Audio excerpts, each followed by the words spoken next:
The 1453 fall of Constantinople represents a closed-case engineering post-mortem.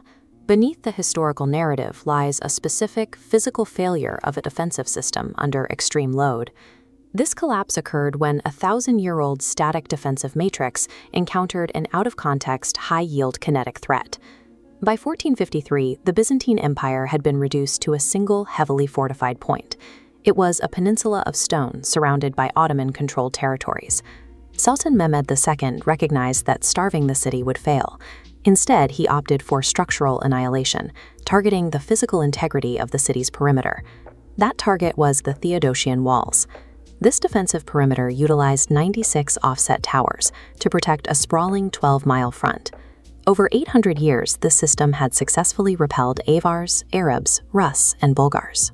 The architecture was designed to absorb the seismic shocks of earthquakes and repel the low-velocity projectiles of mechanical siege engines. The walls did not fail because of a lack of maintenance. They failed because the core physics of siege warfare underwent a sudden, violent paradigm shift.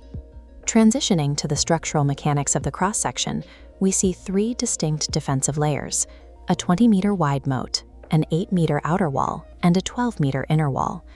The flooded, brick-lined moat served as the first layer, neutralizing traditional tunneling and the deployment of tall siege towers.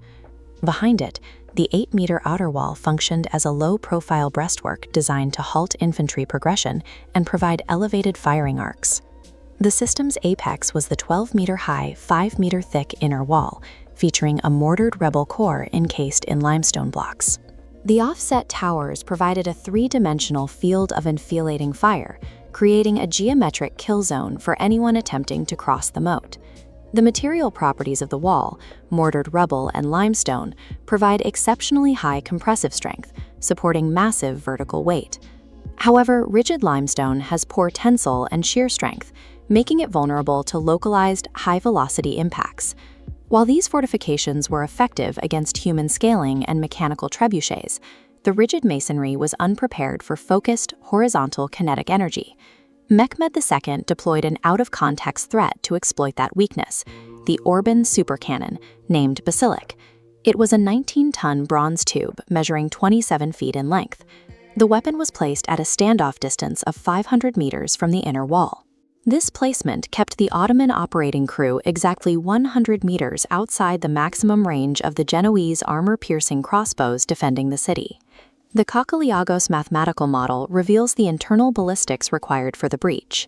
Generating the necessary internal blast pressure, the R factor, required a 177-kilogram gunpowder charge. The payload was a solid granite sphere weighing 540 kilograms. The resulting chemical reaction accelerated that half-ton projectile to a muzzle velocity of 216 meters per second. At the moment of impact, the kinetic energy delivered to the wall was unprecedented. Because the rigid masonry cannot flex to absorb this energy, the stone undergoes instant shear, resulting in catastrophic structural failure at the impact site. By generating high muzzle velocity through chemical expansion, the Orban cannon bypassed the wall's geometric strengths, converting the rigid properties of the stone into a fatal flaw. In response to the breaches, the Byzantines realized that rigid stone could no longer provide protection. They shifted to an elastic defensive matrix, packing the breaches with barrels of earth, timber, and cotton bales. These composite materials absorbed and dispersed the kinetic energy, rather than snapping under sheer stress. But while the wall was failing, the Ottoman weapon system was also experiencing critical internal stress. 15th century cast bronze was operating at the absolute edge of its material tolerances. The combination of internal blast pressure and severe thermal gradients induced residual plastic deformation in the bronze barrel. After every detonation, hairline fractures spread through the weapon's structure. To manage this, the Ottoman crew had to soak the 19-ton barrel in warm olive oil, preventing cold air from rapidly shrinking the metal and worsening the fissures. This thermal buildup limited the Basilica to a maximum of just 7 shots per day. The siege became a synchronized race between the rigid masonry failure of the Byzantine walls and the thermal metallurgical failure of the Ottoman artillery. Beyond the single Basilica cannon, the macroscopic scale of the Ottoman deployment was overwhelming. Mehmed II deployed 14 to 15 batteries containing roughly 70 cannons across the 12-mile front. While the Basilica had a low firing rate, the smaller caliber cannons provided continuous, overlapping volleys. This created a 120 decibel environment. The constant blast sounds and impact tremors caused extreme psychological fatigue among the city's population. After 6 weeks of thermal shock, the primary supercannon suffered catastrophic structural failure and was rendered non-functional. But the loss of the Basilica did not end the threat. The cumulative kinetic stress from 70 other cannons had critically compromised the primary walls. The mathematical volume of incoming fire simply outpaced the defenders' ability to harvest the materials required for elastic repairs. The elastic defense was conceptually sound, but it was doomed by a negative supply-to-destruction ratio. The ultimate failure occurred at the St. Romanus Gate, which had absorbed the most concentrated kinetic bombardment.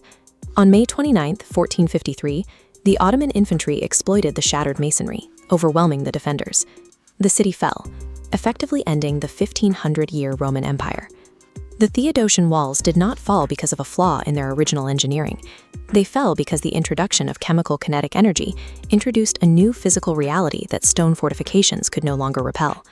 This event triggered a complete evolution in military architecture. High, vertical stone walls were now death traps. Military engineers shifted toward the Trace Italienne and modern star forts. Low-profile, thick earthworks designed specifically to absorb and deflect high-velocity projectiles.